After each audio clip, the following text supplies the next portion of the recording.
¿Qué tal? ¿Cómo te va? Bienvenidos a Futuro Posible.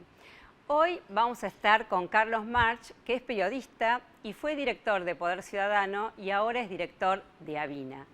Dice que lo que más le divierte, le interesa a él, es hacer alianzas entre la sociedad civil, la política y el empresariado. Pero también dice que en este recorrido se ha encontrado con empresarios necios, pero bueno, a él le gusta trabajar con aquellos que quieren hacer de esta Argentina una sociedad mejor. Y también se ha encontrado con políticos perversos. Pero bueno, él trabaja también con aquellos que están a favor del bien común. Y vamos a hablar también de participación, porque dentro de muy poco va a publicar un libro referido a ello, y él habla de la participación como esencial para tener más democracia, también para tener menos pobreza y menor desigualdad. De todo eso y mucho más, luego de los auspicios. Ay.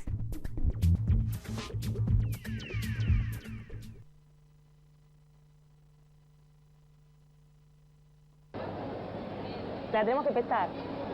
Acá. No, pobre, no la hagas pesar, no la hagas pasar por este momento. No, a la valija de mano. Ah, la valija, sí, la valija, sí. Marco, no va a pasar nada, quédate tranquilo. No es que tengo miedo del viaje, lo que no quiero que compres. Gente, perdón, Claudia trabó las valijas, puso de todo, la explotó. Estaba tan grande, déjeme que yo voy a... Todo con Quiero pagué, y entonces cuotas, el hotel, los pasajes, todo. Y Muchachos, sigue quejando. ¡saquen la grandota! Con el crédito Primera Casa BA de la red En Todo Estás Vos, se puede.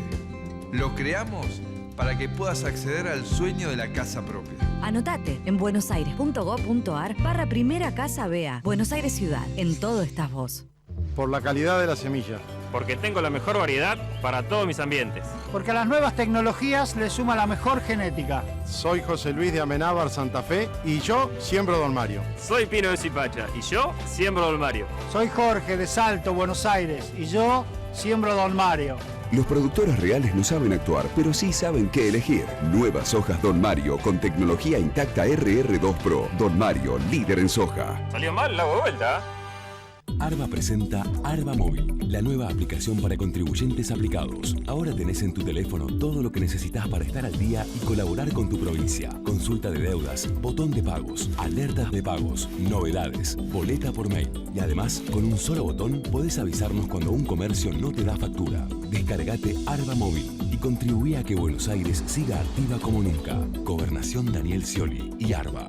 La Tercer, una empresa dedicada al desarrollo de productos de vanguardia para una arquitectura sustentable y el cuidado del medio ambiente. Líder en la fabricación de ladrillos cerámicos de la más alta calidad, comprometida con su personal, la responsabilidad social y el país. La Tercer. El lavado de manos sigue siendo la medida preventiva más eficaz para evitar el contagio de enfermedades. Adoptemos este acto simple y sencillo a nuestra vida. Es un consejo de AISA.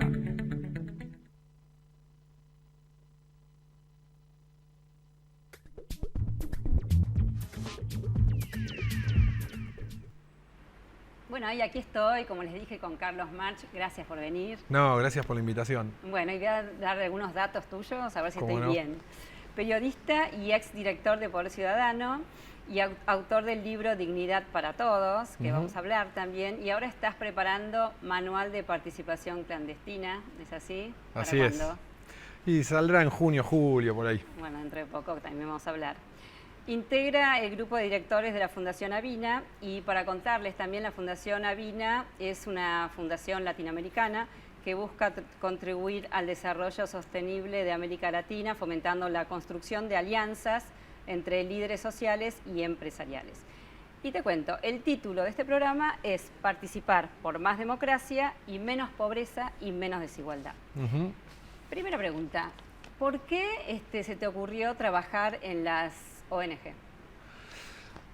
Yo realmente si la política partidaria fuese distinta, con un desarrollo, digamos, de inclusión, de participación a través de mecanismos de las herramientas que hoy ofrece la democracia moderna, como presupuesto participativo, iniciativas populares, y realmente los partidos políticos fuesen espacios de formación cívica, yo sin duda estaría hoy en un espacio político partidario.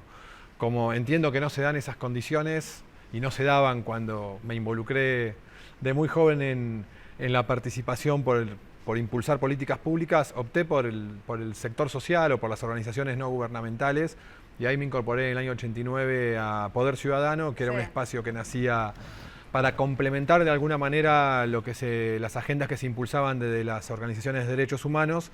Poder Ciudadano se orientó a promover la participación más allá del voto. A mí me pareció que era un desafío en ese momento, la gente no tenía el ejercicio democrático que tiene hoy de interpelar y peticionar a las autoridades, y me pareció que era una agenda de vanguardia, que era una agenda donde se podía construir e incidir en políticas públicas, y nos involucramos. ¿Y cómo es la incidencia de hoy, ¿no?, de las ONG en las políticas públicas? Contame. Yo creo que es una incidencia muy limitada.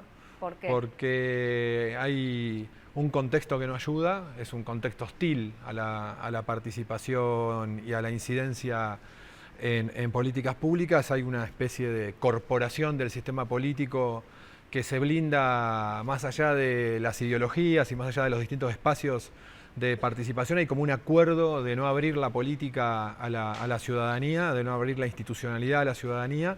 Y por otro lado, yo creo que en la mayoría de los países latinoamericanos y en Argentina hay un problema de debilidad institucional. Entonces cada vez se resuelve menos en el plano de la institucionalidad y cada vez se resuelven más cosas de la vida pública en el plano de la parainstitucionalidad, de los estados paralelos, de la ilegalidad, de la corrupción. Ahora, no sé la cifra, pero en algún momento la tuve y la dijimos en este programa, es una cifra muy importante la cantidad de ONGs que hay en la Argentina, ¿no? Las ONG, vamos a decir que existen frente a la ausencia del Estado. Vienen a paliar necesidades que el Estado no llega.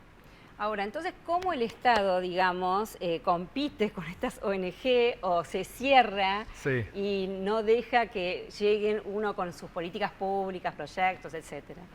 A ver, hay cerca de 100.000 ONGs en Argentina, lo que pasa es que no hay un censo, pero... Y ahí hablamos desde un comedor comunitario en un segmento vulnerable a clubes de fútbol o fundaciones de mayor visibilidad pública. Sin embargo, solo 8.500, según los registros de la AFIP, tienen vigente el sistema impositivo que funciona para las ONGs de grabación y demás. Por lo tanto, solo el 10% hoy están operando de manera formal. Ahí tenés un dato de la realidad del sector social. De 100.000 el 10%, entonces exactamente, trabajando formalmente. Exactamente, según datos estos brindados por la propia AFIP. A mí me parece que la tarea del Estado es darle escala a la política pública, y el Estado es el sistema de la representación, y solo podés hacer dentro del Estado lo que está reglamentado, ¿no? Si vos te corres del reglamento, o te hacen un juicio político, o te hacen un sumario, etc. La sociedad civil es el espacio de la creatividad, el espacio de la innovación. Podés hacer todo lo que no está prohibido. Entonces, más que competir, deberían ser espacios que se complementen, ¿no? Es decir, las ONGs no le pueden dar la escala, obviamente, que el Estado le puede dar a una política pública. Entonces, me parece que el gran desafío que tienen las organizaciones no gubernamentales es convertir los programas que desarrollan en políticas públicas. Y eso se logra articulando el Estado con el sector privado, con las organizaciones de la sociedad civil. Digamos, la calidad de una sociedad en cuanto a calidad de vida depende de la calidad de los bienes públicos que logre construir esa sociedad, administrar y generar esa sociedad. Y un bien público ya no es aquello que administra el Estado. Un bien público es todo aquel bien o servicio que está a disposición de todos en igual calidad y en igual cantidad. Entonces, esa construcción de bien público lo lográs articulando sector social con Estado. Articulando sector social con el empresariado, con los políticos, pero también por ahí te leí que dijiste que en tu recorrido te has encontrado con empresarios cínicos y te has encontrado también con políticos perversos. Entonces hay que articular, digamos, con empresarios y políticos que estén de acuerdo de mejorar la Argentina. Así es.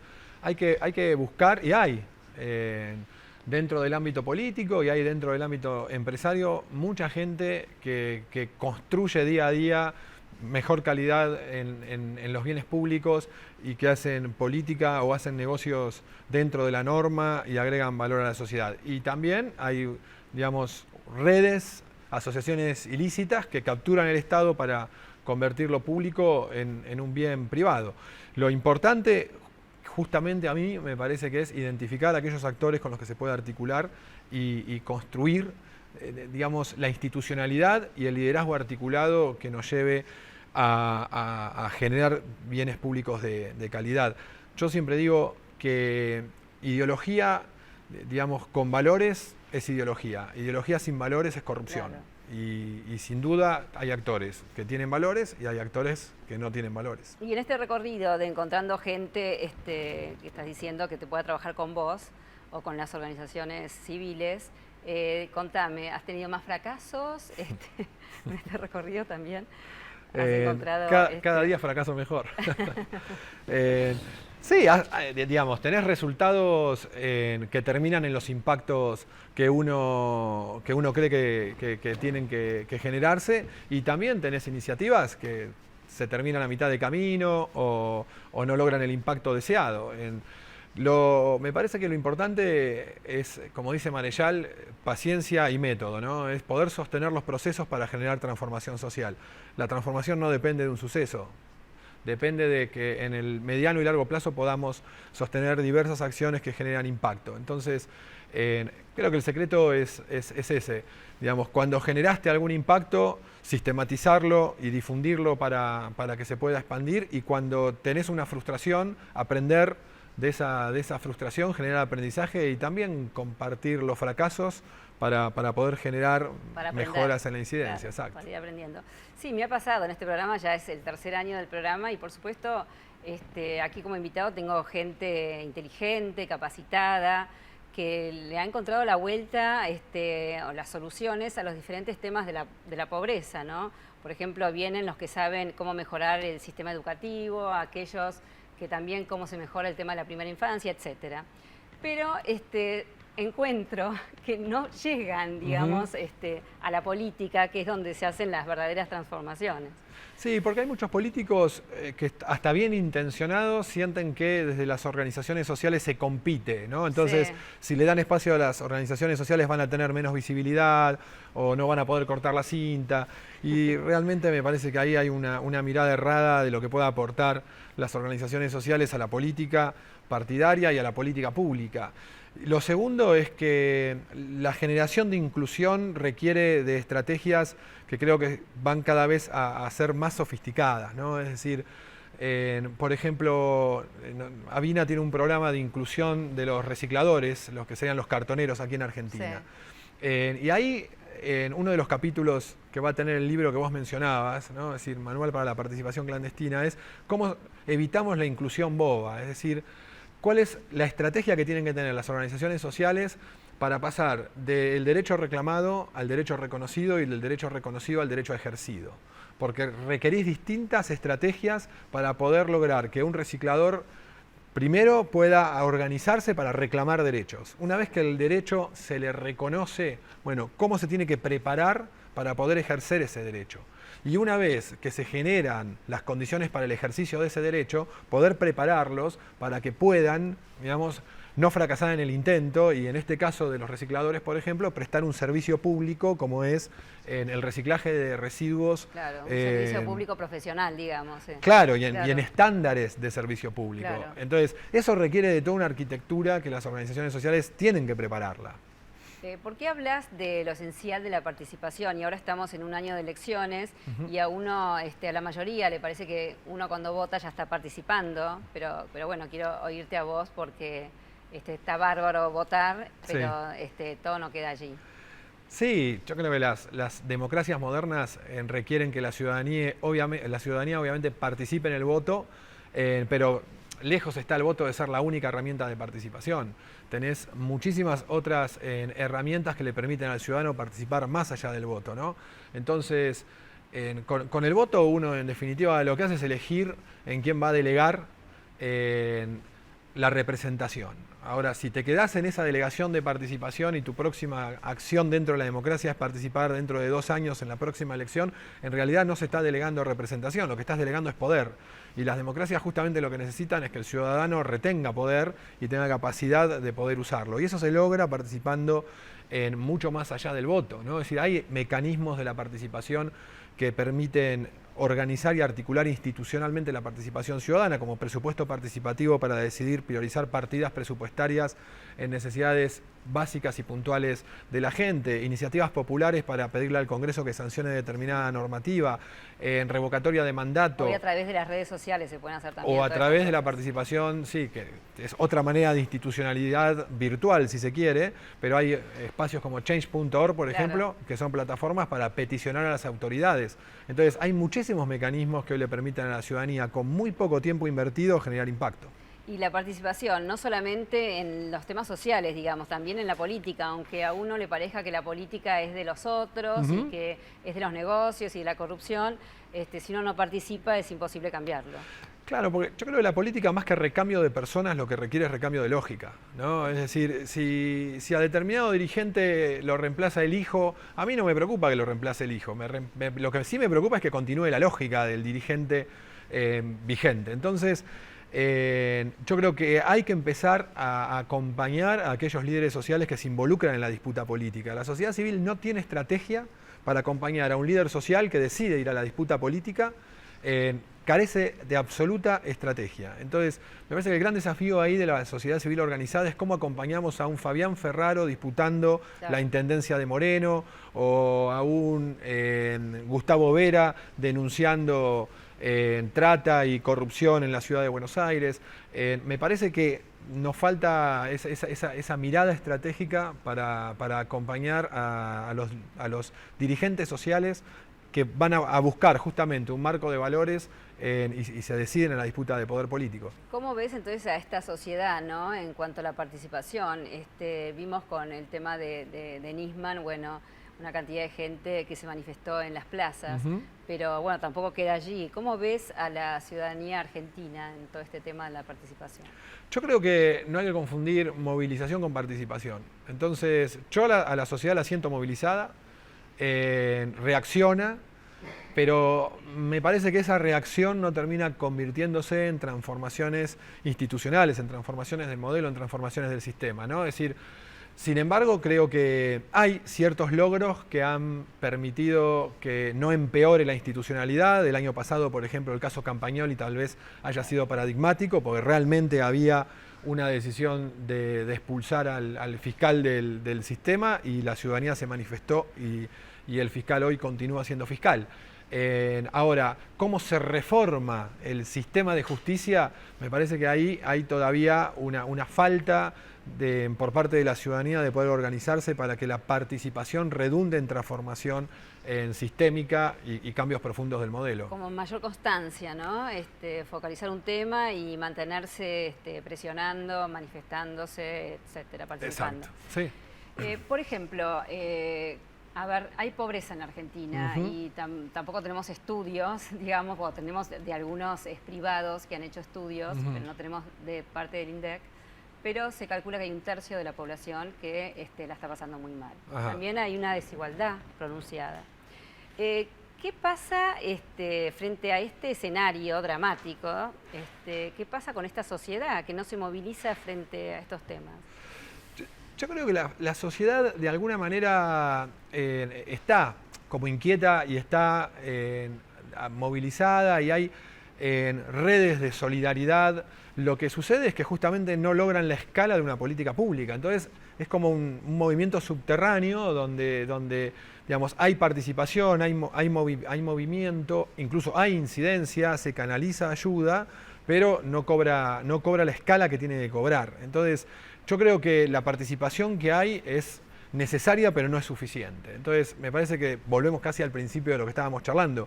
El desafío es cómo articulamos a estas expresiones ciudadanas con la política pública que impone o que va promoviendo el Estado, con la articulación que se puede generar desde el sector empresario, y generamos allí las condiciones para que se pueda generar inclusión desde los sectores que están, digamos, en situación de vulnerabilidad, pero además se generen cambios sistémicos que mantengan a esas transformaciones logradas en un proceso de irreversibilidad y que no cada determinado tiempo se vuelva para atrás y se retroceda. Claro.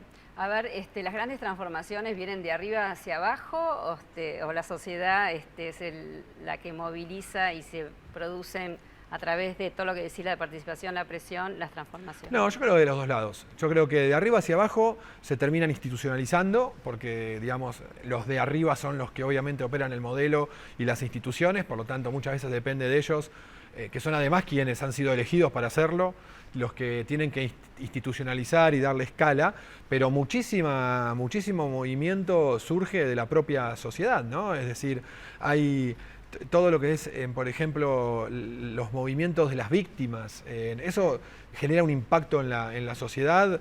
Me acuerdo del caso de Bloomberg, digamos, tomando lista a ver qué legislador votaba o no votaba de determinada normativa.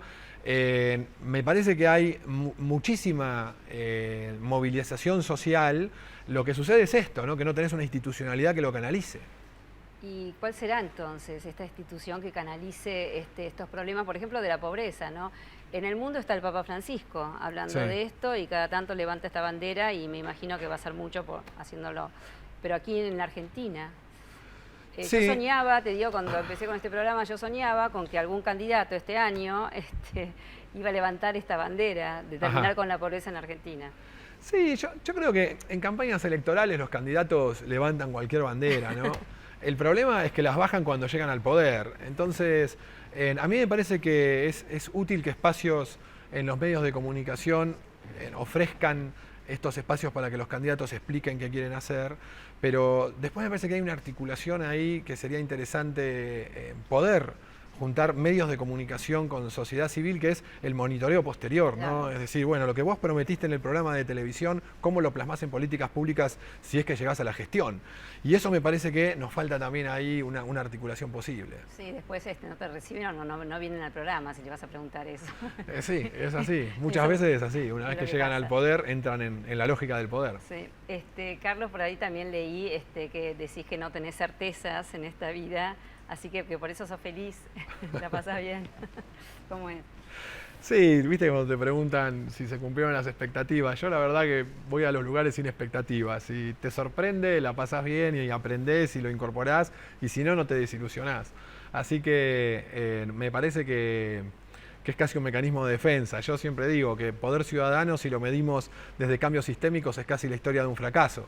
Ahora, si medimos desde hechos concretos, yo creo que Poder Ciudadano y organizaciones como Poder Ciudadano, que no ha sido la única por suerte, van dejando semillitas en el camino que tal vez desde otro contexto luego se tomen y se generen estos cambios en escala y estos cambios sistémicos que el futuro posible necesita, ¿no? Y escuchame una cosa, ¿y por qué Avina?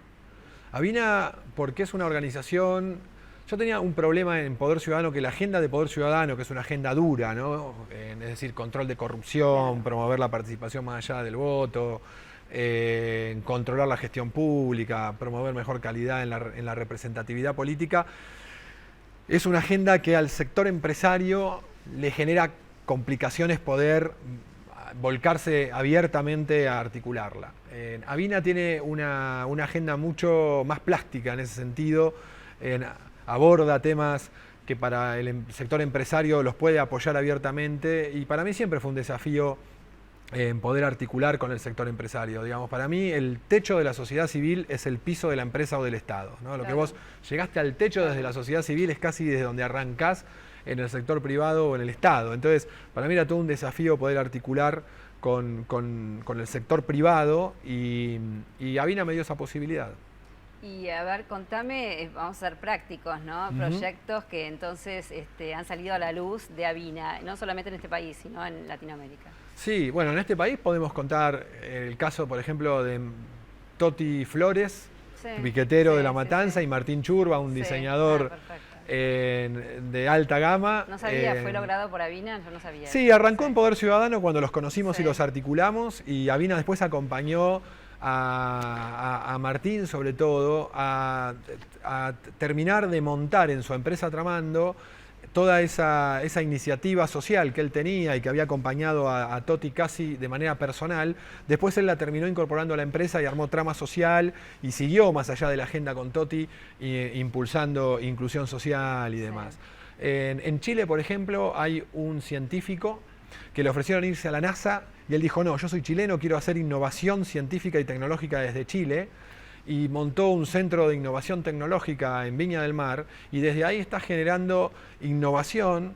Por ejemplo, inventó un mecanismo que potabiliza el agua convirtiendo el agua en plasma. La pasa a plasma y queda potabilizada. Y eso es un mecanismo muy barato que podría potabilizar agua a gran escala de manera muy a bajo costo.